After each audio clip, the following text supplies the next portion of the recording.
passionate monogamy. We've got to talk about it, darling, because we're on the 88 ways to pleasure the feminine, and every once in a while, we got to go back to level one, the level of security. Because if you two are not feeling secure, you're going to really need to make sure you've set up the agreements, the intention agreements for security. Okay, so in one of the major intention agreements, I would suggest is you decide together, are you monogamous or not? You know, if you're both like poly people, it's okay, there's no judgment, but you really should both be polyamorous, because I don't recommend it. I'm going to tell you a couple stories that are going to scare you. And I want to scare you today, okay?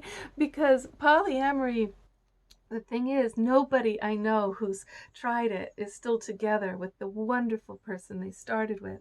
I mean, a girlfriend was just telling me how she was in this really good marriage, and she's a new mom, she's got her baby, and then suddenly what happens? The guy's like, hey, all the women are coming to me, they're hitting on me, and they're saying that we should be polyamorous to be enlightened, and I want to have this woman and that woman, and you should let me. And she's like, what happened to my man? What happened to my marriage? And the women come to her, and the women are all pressuring her.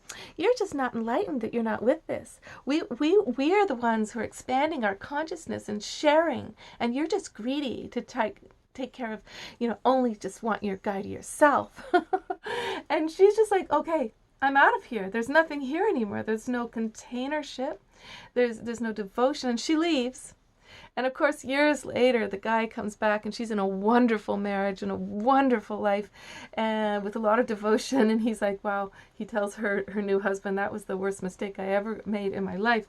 I no longer had my wife, my child, and what did I get? A bunch of blowjobs from a bunch of random women who didn't care about me. And what happened to all the women? They're all alone still. All of them, she said, in that whole community. None of them have relationship or commitment.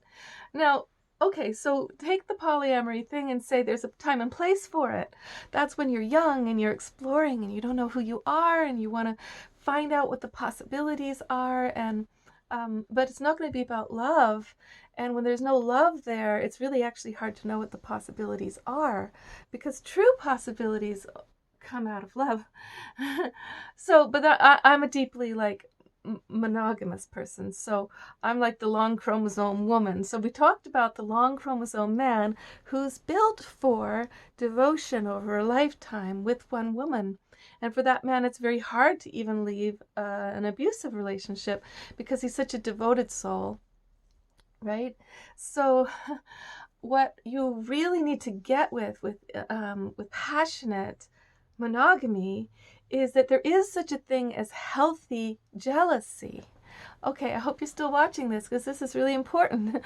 Healthy jealousy is the fact that the long chromosome man, the devoted man, gives so much more to a woman than the regular guy who's sort of looking around and kind of not committed.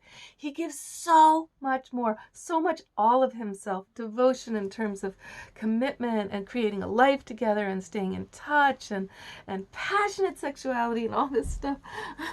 So he gives so much more that he's got to have a chalice to give that to, a pure chalice. And so there's that archetypal thing if he wants the woman to be pure.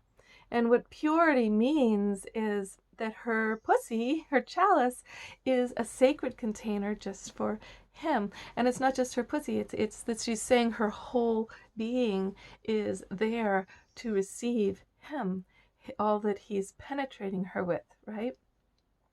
So, this gets out of balance all over the world with men who, in their randomness, get afraid and jealous just because a woman is dressed beautifully, just because she's talking to other men, and he starts to scream and rant and rave and accuse her and beat her up because he's a long chromosome man who thinks she's being impure, undevoted. And so, like true devotion, we know it's based on trust, and you want to have like a lot of mystery, right? You want to have it so that you're not together all the time. You do have friends. You can trust each other so deeply that even if people hit on your honey, you know they're going to brush it off in a fun way and not go there, So, but you do need that pure containership, both of you, if you're going to have passionate monogamy. And I highly recommend it for security, because that's what the root chakra is based on. It's this sense that we are in this together with the same decision. So if you both are polyamorous and you're both exploring, that's a really great conversation to have and to be in it together very openly and honestly. There's a book called The Ethical Slut, I believe, that tells people a whole journey on how to do that very conscientiously. But I don't think you're going to be together very long.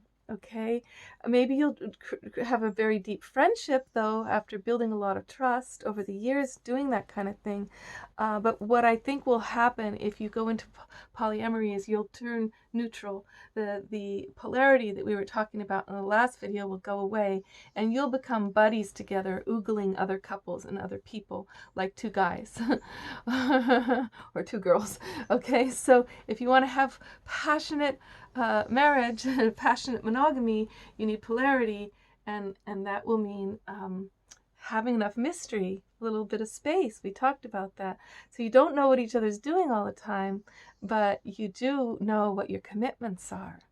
And if you want, as a woman, if you want that incredibly passionate man, you need to offer a container worthy of that kind of passion. Okay? So, there we go, keeping it all going here. 88 ways to pleasure the feminine. We know every woman's different, and every woman's different every time. And the greatest adventure is being with one partner your whole life and keeping on that adventure, growing and exploring deeper and deeper into intimacy and trust and exploration. It's a really short life to know each other. That's the way I feel about it. What? Only 20 years or so to know this one person? It's hardly any time.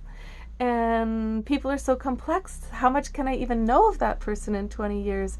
So if I'm going to spread out my attention all over, I'll know nobody, and I won't know myself, and I'll never experience love.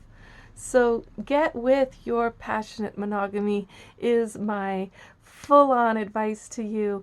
Don't lose your beautiful fountain that you're creating together. It's just not worth it. You'll get very little out of it in the end. Okay? All right, on to the next.